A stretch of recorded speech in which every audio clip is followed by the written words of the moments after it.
Hello, welcome to Go Library. This is Dr. Ming. Today, I'm very pleased to have Ben Rogers with us again. Congratulations to you, Ben, on joining the advisory board of the newly established Interparliamentary Alliance on China, IPAC. Thank you very much. It's a privilege, and it's very exciting to be part of this new initiative, and it's good to be with you again. Thank you. Ben, please tell us why this IPAC has been established. What is its main goal? In order to achieve this goal, what actions will it take? Well, it's been established, I think, because there is now a growing recognition that the challenge of not China as a country, but the Chinese Communist Party regime and the way it behaves in the world is probably the biggest foreign policy challenge that we all face. And there was a recognition that in order to face that challenge, there's a need for like-minded countries and like-minded people to come together to coordinate our response. And when I say like-minded, that doesn't mean that everybody in IPAC, the Interparliamentary Alliance on China, thinks the same way. In fact, what's very unique about this alliance is that it brings together people from different sides of the political spectrum in many different countries around the world. But what they have in common is a common belief in the importance of defending democracy, human rights, the values of freedom, the rule of law, the international rules-based order. So it brings together what, in my experience, is one of the broadest coalitions I've ever seen in terms of people in different countries who come from different political backgrounds. So, for example, in the UK, the co-chairs of IPAC are the former leader of the Conservative Party, Sir Ian Duncan Smith, and the Labour member of the House of Lords, who's also a very prominent human rights lawyer and the head of the International Bar Association's Human Rights Centre, Baroness Helena Kennedy. Similarly, in the United States, Republican Senator Marco Rubio and Democrat Senator Robert Menendez, and their equivalents in Australia, Canada, New Zealand, Japan, Germany, the European Parliament, Sweden, and other countries as well. And I think to have such a geographically broad and politically broad coalition is very significant. In terms of what are the goals, I think the goals are, it's not going to be a sort of think tank that will produce its own policy papers. To be honest, with a coalition this broad, it would be difficult to reach common detailed positions. What it is going to be instead is a platform to bring people who have those broad goals in common, a shared concern about the challenge that the Chinese regime places to the world, and a desire to facilitate among parliamentarians in their different legislatures ideas that they can adapt and apply according to their own different contexts. And there'll be different approaches. There'll be some people in the coalition who will be passionate about the human rights situation, and that will be the cause that they will champion. There'll be others who will want to perhaps take a more engagement approach with China, but a critical approach on issues of common concern like climate change. There'll be those who'll want to look at how we diversify our supply chains and how we hold China accountable for the COVID-19 pandemic and so on. So there will be a mix of issues that the Alliance will deal with. There'll be a variety of different approaches, but a common platform in recognizing that we have to come together to stand up to defend the international rules-based order and to confront the challenge that the Chinese Communist Party regime is today.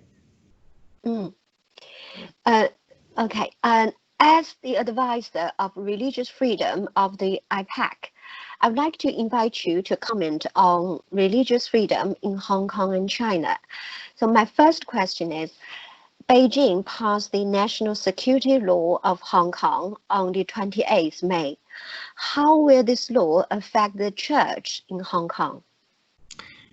Well, this law will decimate the basic freedoms across the board in Hong Kong. It is the most severe threat. It is a direct threat to Hong Kong's freedoms and way of life, and it's in flagrant violation of the one country, two systems principle. It destroys Hong Kong's autonomy, and it breaches the Sino-British Joint Declaration, the treaty that is lodged at the United Nations. And so within that context, to answer your question about religious freedom specifically, it's interesting, until today, although other freedoms in Hong Kong have been gradually eroded, and we've seen press freedom, academic freedom, political freedom increasingly threatened, until today, religious freedom has not been directly affected, at least not in a very overt, clear way. But under this new security law, I think it will have very serious implications, maybe not necessarily for the basic function of freedom of worship. It may not be the case that churches or other places of worship are immediately closed or destroyed the way they are in mainland China, although, of course, that could come further down the line. And obviously, one of the officials that is now responsible for Hong Kong in the central government is the former party chief in Zhejiang, who presided over the destruction of churches and crosses in Zhejiang. So we could see that further down the line.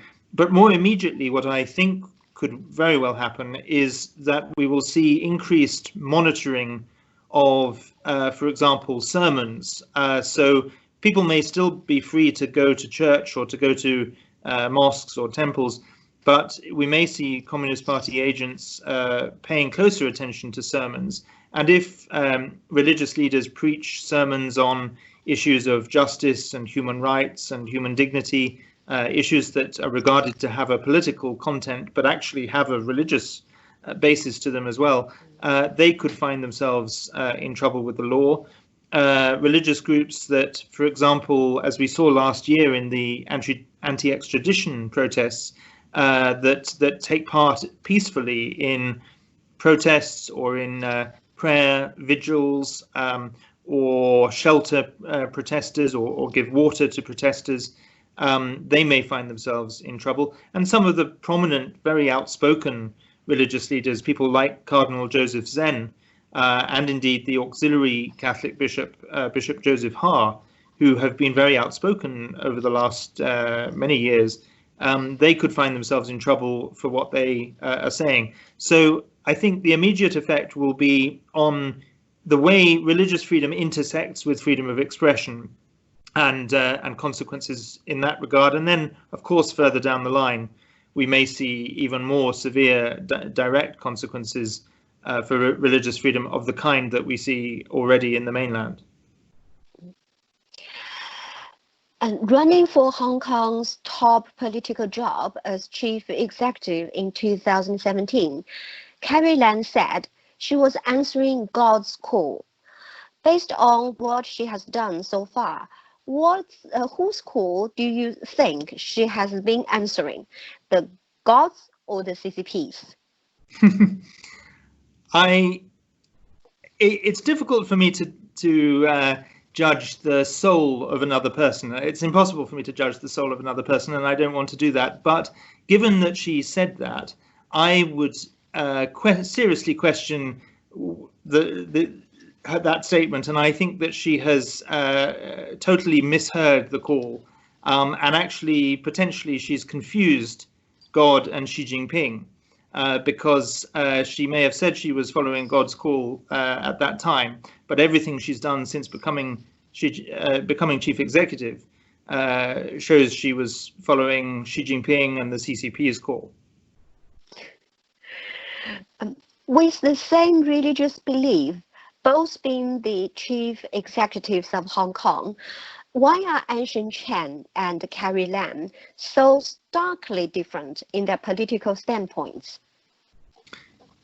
Well, I think that people like Anson Chan and Martin Lee, as devout Catholics, have have actually read Catholic teaching and have read the Bible and understand that as Catholics we are called to, and Christians generally, to defend human dignity, human rights, justice and freedom. And as I say, I don't want to speculate on the state of Carrie Lam's soul, but I think that she would do well to reread the Catechism of the Catholic Church, the social teaching of the Catholic Church, and the Bible, because I think she has not been paying attention to those documents, whereas I think that Anson Chan and Martin Lee have perhaps been paying better attention because they understand the importance of defending human rights, human dignity, human freedom, and justice.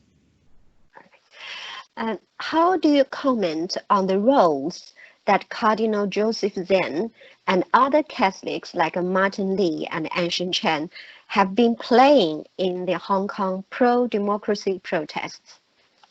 I think they've played a very central and key and inspiring role. If you look at Cardinal Zen, he's in his late 80s, and yet he's full of extraordinary courage and energy. He took part in protests. He even just a couple of weeks ago turned up at a court hearing just to attend and be in solidarity with those who were on trial for protesting. And similarly, Martin Lee is in his early 80s. He also took part in demonstrations. He's now been arrested and facing trial. And I think they have shown extraordinary and inspiring leadership for the movement for democracy as a whole, and they are really heroes and role models for me, and I hope they are for everybody who believes in these values in Hong Kong and across the world. Amid the protests last year, the Vatican made a rather pro-governmental statement. How have you and the Catholics in Hong Kong responded and reacted? Well, I've been quite outspoken in urging the Vatican, the Catholic Church as a whole, to do more. I've been quite disappointed, and I don't want to get into a position of criticizing Pope Francis or the Vatican, but I'm left with very little choice, because the reality is that on almost every other major human rights issue in the world, almost every other humanitarian crisis and political emergency in the world, Pope Francis quite rightly has said something. He's either on a Sunday after Mass, when he prays the Angelus from his window in Rome, he mentions different parts of the world, whether it's the Rohingyas in Myanmar, or the situation in Syria or Yemen, or different parts of the world. And to my knowledge, he has never once mentioned Hong Kong during Hong Kong's crisis over the last year, nor has he mentioned either the Uyghurs or Christians in China, not even to express a call for prayer for them, which would be a politically neutral thing to do, but an appropriate thing to do. And so I've been disappointed that has not happened. I know, and I think we're going to come on perhaps during our discussion to that one of the factors is the deal that the Vatican signed with Beijing nearly a couple of years ago now. And I've been very critical of that deal, and I can say more about that. But I think that it's very disappointing that the Vatican has not supported the voices of people like Cardinal Zen and Bishop Joseph Ha and other Catholic leaders in Hong Kong who have been so courageous. It is notable that the Cardinal of Myanmar, who is also the president of the Federation of Asian Bishops Conferences, Cardinal Charles Bo, has in contrast been outspoken. He's signed on to at least 2 statements in support of the people of Hong Kong. He signed on to a statement at the new year, the beginning of this year, calling for an end to the police brutality and calling on Carrie Lam to investigate police brutality. And he's also been critical of the Chinese Communist Party regime's role in trying to cover up the origins of the coronavirus that led to the pandemic that we have now. So there are plenty of Catholics who are speaking out, but the Vatican itself has not done so, and that's very regrettable. How has the Beijing-Vatican relation affected Hong Kong? Well, so far, I think the main effect is what I've just described, which is the fact that the Vatican has been noticeably silent on Hong Kong, not even calling for prayer for Hong Kong, and that's very regrettable. I think that it's only speculation at this stage, but we'll have to see what happens in terms of forthcoming appointments in the church in Hong Kong.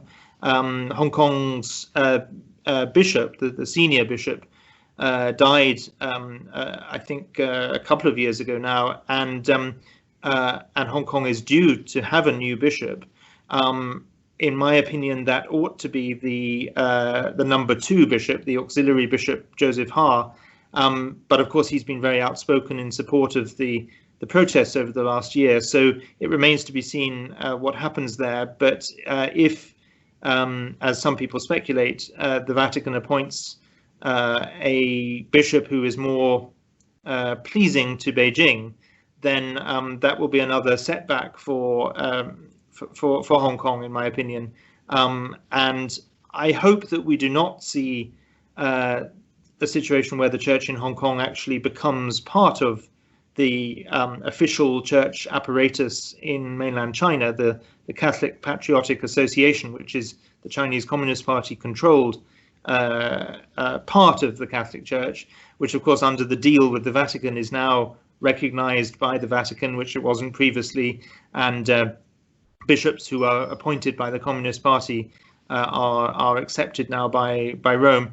I hope that Hong Kong will still retain its separate status as far as the church is concerned, but given the erosion of one country, two systems for Hong Kong as a whole, and given the compromises that the Vatican has already made, I'm concerned about the implications for the future for the church in Hong Kong. The Vatican reached an agreement with Beijing to allow the CCP to appoint bishops in China in September 2018. About 2 years earlier, in November 2016, you wrote a heartfelt open letter to Pope Francis. What mainly drove you to write and publish this letter? I was driven to write that letter for a few reasons. I mean, firstly, I became a Catholic myself in 2013, so just a few years before writing that letter. And I'm a great admirer of Pope Francis. I don't want to, as I said earlier, I don't want to be in a situation where I'm criticizing him. And I suspect part of the problem currently is not his own decision making, but the information and the advice that's being provided to him by people around him. But I was driven to write the letter because I care about the Catholic Church, having become a Catholic. I care about China, having spent much of my adult life in and around China, and I care about religious freedom and human rights. And I was very concerned that doing this kind of deal between the Vatican and the Chinese Communist Party would not be the right way forward. I felt that the approach was wrong, but I also felt particularly the timing was wrong. I'm not saying that we shouldn't seek some kind of engagement and dialogue with the Chinese regime, and the Church's role is always to try to find ways to dialogue. So I don't criticize that, but doing this deal at a time when the Chinese Communist Party regime has launched the biggest assault on religion and religious freedom since the Cultural Revolution, the worst crackdown on human rights across the board. It seemed the wrong time to be doing this deal, and I couldn't see that it would end well. And indeed, ever since the deal was done over the last 18 months or nearly 2 years, I can't point to any positive outcomes from it. In fact, I think religious freedom has been even further set back in that time. So I was motivated because purely out of goodwill, because I love the Pope, I love the Church, I love China, and I care about religious freedom and human rights. So that was when you wrote the open letter, yeah. So 2 years later, and if the Vatican and Beijing signed the agreement, were you very disappointed? Yes, I was. I had written a number of articles in the couple of years before the agreement was done, warning about the dangers, and I always tried to caveat my warnings by expressing, some openness, some recognition that I don't have all the answers. Perhaps the Vatican knows something that I don't know, and so I was always willing to give some benefit of the doubt, but nevertheless warning of what I saw as the very serious downsides to any agreement. And I felt that it was very disappointing that they went ahead, as I say, in the current time, at this time when we're seeing the most severe crackdown on religious freedom since the Cultural Revolution. And I felt also the lack of transparency about it, the fact that we actually still to this day don't know what's in the agreement in detail. We have a broad idea, but the agreement itself is said to be a secret document. Well, if it's such a good thing for the Church, which people in the Vatican say it is, why does it need to be secret? And why could Cardinal Zen, the one Chinese cardinal who knows China better than any other current cardinal in the College of Cardinals, why was he sidelined and ignored, and his voice not listened to? And so those things were very disappointing to me. So can you compare the situations of religious freedom in China before and after Beijing and the Vatican reached the agreement? Well, certainly there's been absolutely no improvement. If the intention of this agreement was to improve religious freedom for Catholics in China or for Christians or others in general, then it's totally failed. There has been no improvement at all. And arguably, the situation has continued to deteriorate. So we see continuing closure of churches, destruction of churches, the imposition through the state-controlled churches, both Protestant and Catholic, of Communist Party propaganda being forced to be displayed in churches alongside, or sometimes even instead of, religious symbols. People being forced to sing Communist Party propaganda songs instead of religious hymns. Extensive surveillance equipment in churches, even at the altar, recording people who are there. A ban on people under the age of 18 from going to places of worship. And specifically in regard to Catholics, we've seen a number of Catholic bishops and priests who don't agree with the agreement, facing arrest and disappearance. In one case, a bishop was basically left homeless because he was kicked out of his church building where he lived, and was essentially living on the streets, at least for a period of time.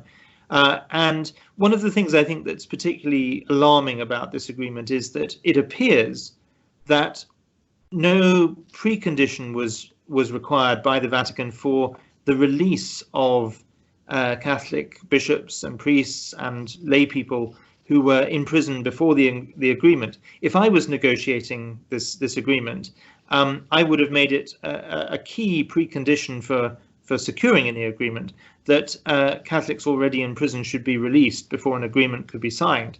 It doesn't appear that was attempted. Obviously, I don't know the details of the behind-the-scenes negotiations, but it doesn't appear that was achieved, certainly. And it certainly hasn't been achieved subsequently. If anything, there have been more arrests and a a continued and indeed deteriorating situation for religious freedom. Which of the CCP's latest moves to oppress religious freedom in China concern you the most?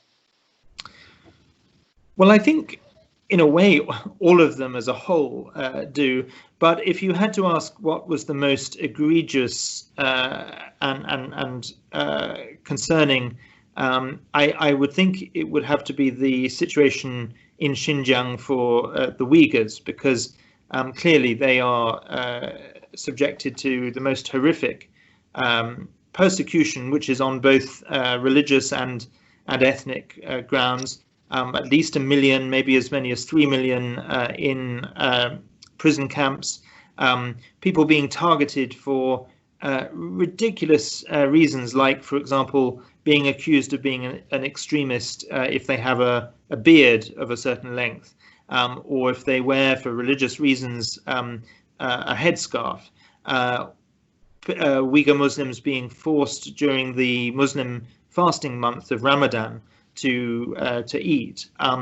Muslims being forced to eat pork or drink alcohol, which are both, according to their religious custom, not permitted. Those sort of, and of course the destruction of mosques and closure of mosques, and very heavy surveillance, the presence of CCP officials actually living in the homes of Uyghur families, monitoring their movements every hour of every day. Those actions are truly appalling. They amount to some of the worst mass atrocities of the 21st century, and they ought to be awakening the conscience of the world to these horrific atrocities. But I would say that that the pressure on Christians, the destruction of thousands of churches and crosses, the imprisonment of, for example, Pastor Wang Yi, who was jailed, sentenced to 9 years just after Christmas, simply because he preached a sermon where he said that Xi Jinping is not God, and he was accused of subversion for that. And the persecution of Falun Gong, which is very, very severe, and the continuing violations of human rights in Tibet against Tibetan Buddhists. All of those taken together amount to one of the worst situations in the world today for religious freedom. How have you and your group cooperated with other Christian and Catholic groups to lend support to those in China and Hong Kong? Well, in a number of ways. So I work full-time for an organization called CSW, which is an international human rights organization. It's a Christian-based organization working for freedom of religion or belief for everyone.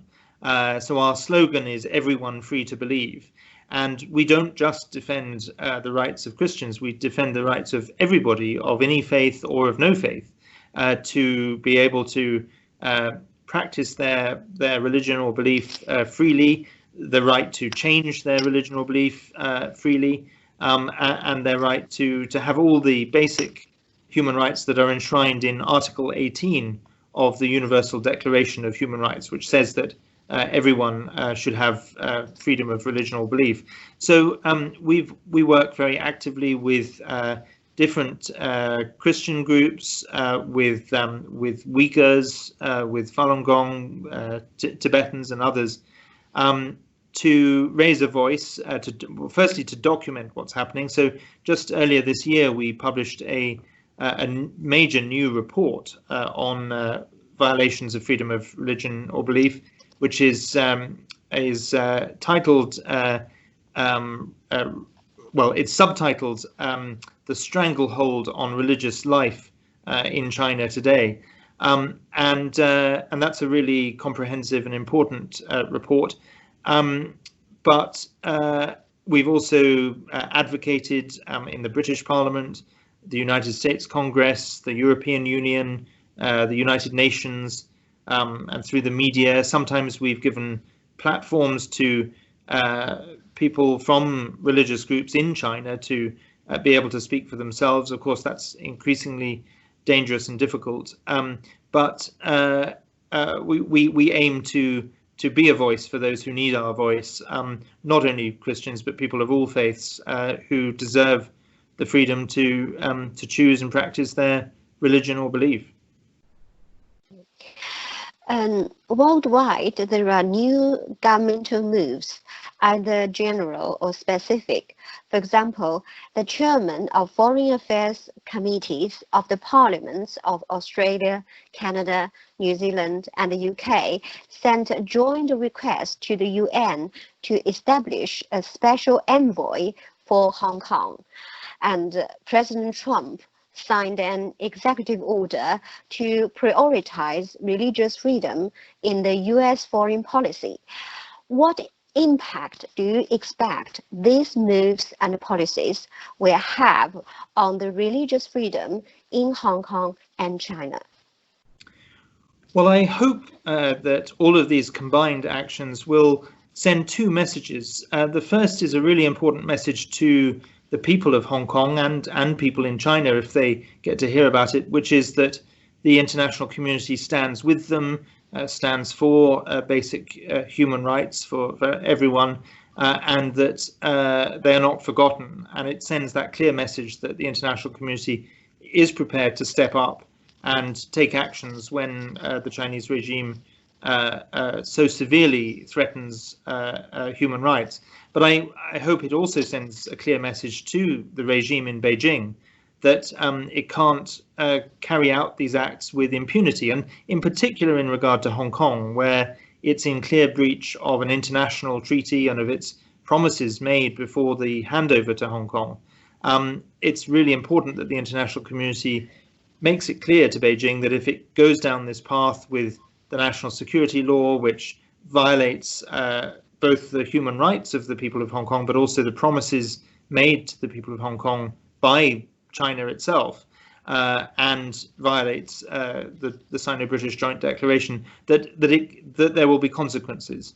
And so I'm really pleased that already, as you've summarized, the United States, Britain, and others have taken some steps. I think there are more steps that could be taken and should be taken, but it's a good start, and it sends, I hope, a clear message, as I say, of encouragement to the people of Hong Kong and people in China that the world won't be silent, and a clear message to the Chinese regime that there will be consequences if it violates international laws and its own promises in this way.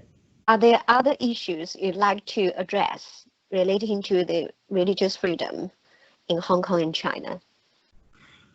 Well, I think we've obviously covered quite a lot of ground, but I think I would just say that religious freedom, I think, is one of the most core human rights. I mean, I don't believe in a hierarchy of human rights. I believe human rights come together. All of the rights in the Universal Declaration of Human Rights are interdependent and equally important.